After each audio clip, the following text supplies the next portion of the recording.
शिंदेंच्या बंडखोरीनंतर वंचित बहुजन आघाडीचे अध्यक्ष प्रकाश आंबेडकर यांनी एक सूचक ट्विट केलंय। शिंदे गट भाजपमध्ये विलीन झाल्यावरच सरकार स्थापन होईल अशी अट भाजपनं शिंदेंसमोर ठेवली आहे। हे खरं आहे का असं सूचक ट्विट प्रकाश आंबेडकर यांनी केलंय। प्रकाश आंबेडकरांच्या या ट्विटमुळे मात्र एकच खळबळ माजलेली आहे। तर हे ट्विट त्यांनी हिंदीमध्ये केलेलं आहे आणि यावर बोलण्यासाठी स्वतः प्रकाश आंबेडकर आपल्या सोबत जोडले गेले आहेत। त्यांच्याकडे जाऊयात। प्रकाश आंबेडकर जी, तुमचं जे ट्विट आता समोर आलंय त्याच्यामुळे पुन्हा एकदा खळबळ माजल्याचं पाहायला मिळते राजकारणामध्ये। तुम्हाला नेमकं काय म्हणायचंय?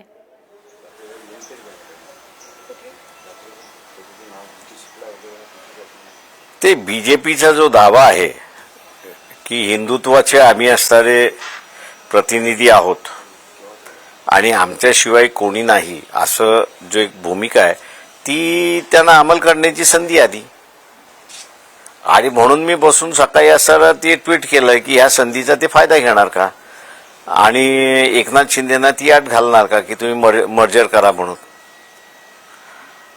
म्हणजे आंबेडकरजी असं म्हणायचंय की ही अट घातलेली नाहीये, तर तुम्ही तुमचे जे विचार आहेत ते या ट्विट मधून मांडलेत असं तुम्हाला म्हणायचंय?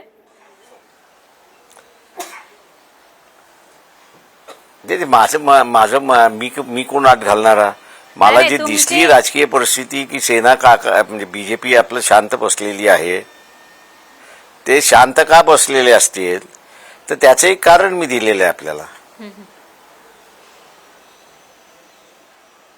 आंबेडकरजी, म्हणजे याचाच अर्थ तुम्ही तुमचा जो अंदाज आहे आताच्या राजकीय परिस्थितीवरून तो या ट्विटच्या माध्यमातून मांडलाय असं म्हणायचं का? हो, असंच समजा आपण।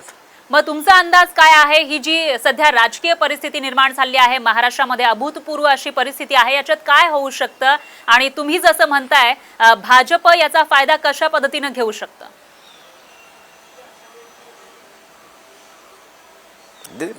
एक लक्षात घ्या की एकनाथ शिंदेची अजून बैठक झालेली नाही, ती पोस्टपोन झाली।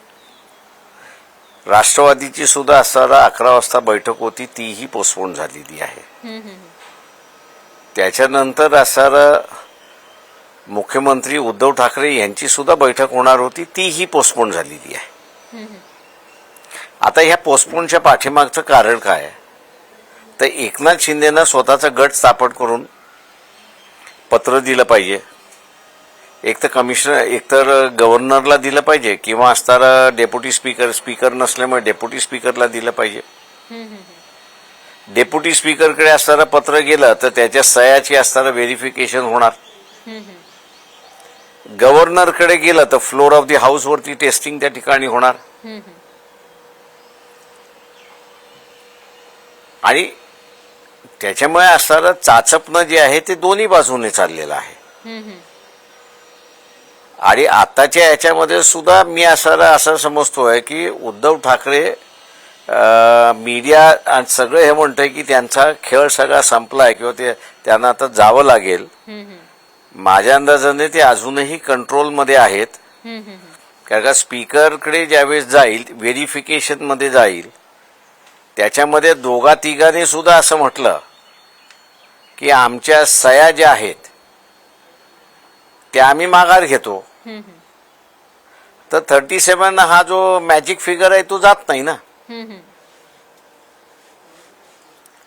त्याच्यामुळे मग असं उद्धव ठाकरे अर्ज करून त्यांना डिस्क्वालिफाय करतील की पुन्हा पक्षामध्ये घेतील, हा पुन्हा जो आहे गेम जो आहे तो पुन्हा उद्धव ठाकरेंकडेच त्या ठिकाणी येतो, अशी परिस्थिती आहे।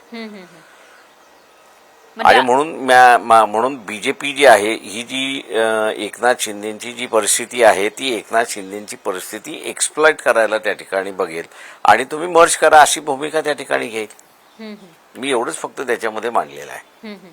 म्हणजे पुढे नेमकं काय होऊ शकतं ते तुम्ही या ठिकाणी सांगितलेलं आहे ट्विटच्या माध्यमातून। मात्र आणखी एक प्रश्न सर, जसं आपण आतापर्यंतची भाजपची कार्यपद्धती पाहिली तर ते विरोधकांना आपल्या सोबत घेतात आणि त्यानंतर साईडला करतात, अशी एक पद्धती राहिलेली आहे। तर एकनाथ शिंदेंचा सुद्धा सदाभाऊ खोत किंवा जानकर होऊ शकेल अशी शक्यता वर्तवली जाते, याच्यावर तुमचं काय मत आहे?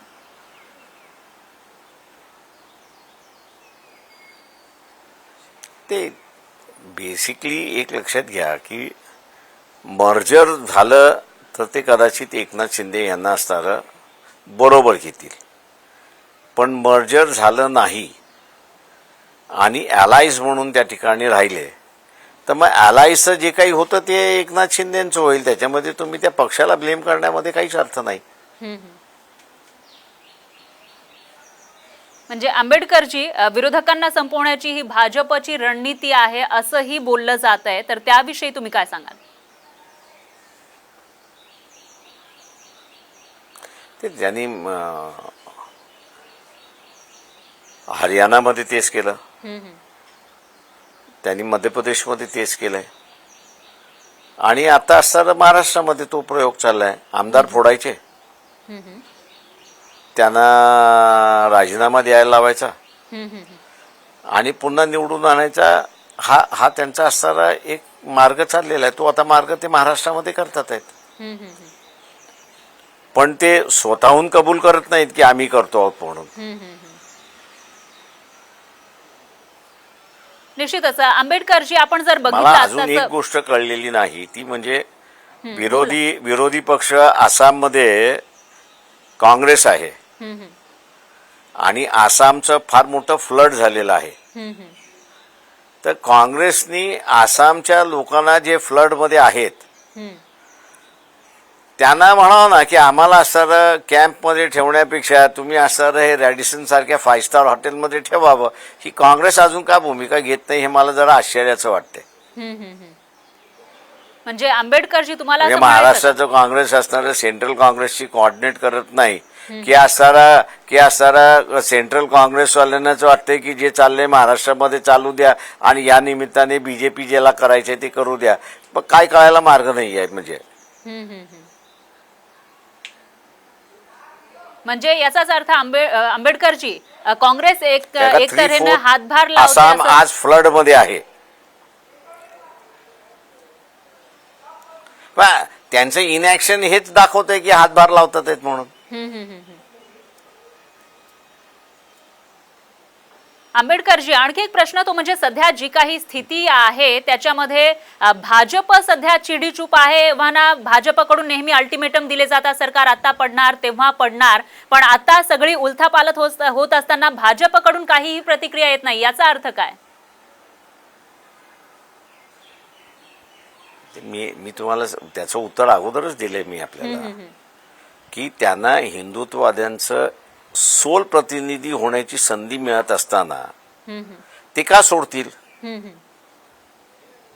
त्याच्यामुळे सरकार पाडणं हा जसा त्यांचा एक अजेंडा आहे तसाच सोल प्रतिनिधी हिंदुत्ववादी मतदाराचा होणं हाही त्यांचा एक अजेंडा आहे.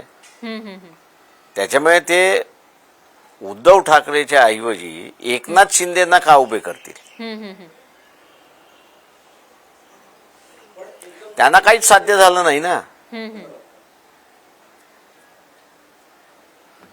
म्हणजे आंबेडकरजी आता तुम्ही जसं ट्विट केलेलं आहे त्यानुसार जर एकनाथ शिंदे हे भाजपमध्ये त्यांचा गट विलीन झाला तर चित्र पुढे महाराष्ट्रामध्ये काय असू शकतं?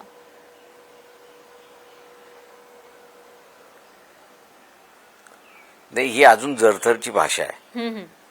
हे तरी म्हणजे तुमचा जो अनुभव आहे, वॉटर ज्याला म्हणतात तुमचा जो तशा अनुभव पद्धतीचं आहे, चाललेलं आहे बीजेपीचं. ते मी अगोदरही म्हणालो होतो कुठल्याही आमदाराला किंवा खासदाराला त्याची टर्म अर्धवट संपवावी असं वाटत नाही.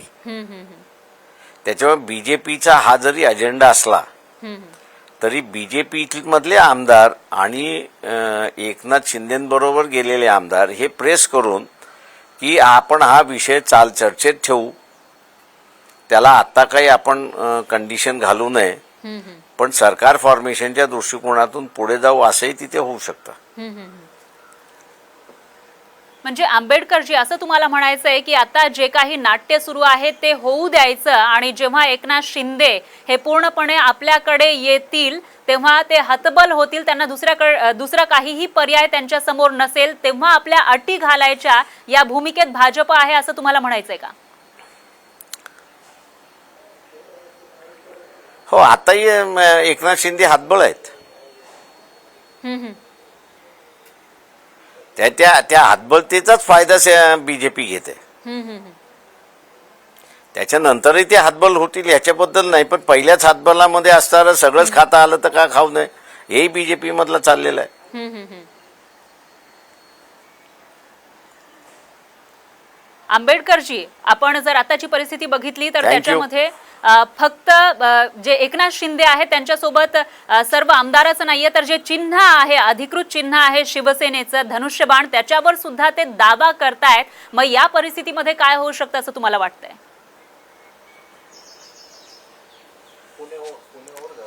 नाही, त्यांना पार्लमेंटरी पक्ष आणि इलेक्शन कमिशन के रजिस्टर्ड पॉलिटिकल पार्टी ह्या असणारा वेगळा आहे त्याच्यामध्ये, एवढा लक्षात घ्या आपण. जे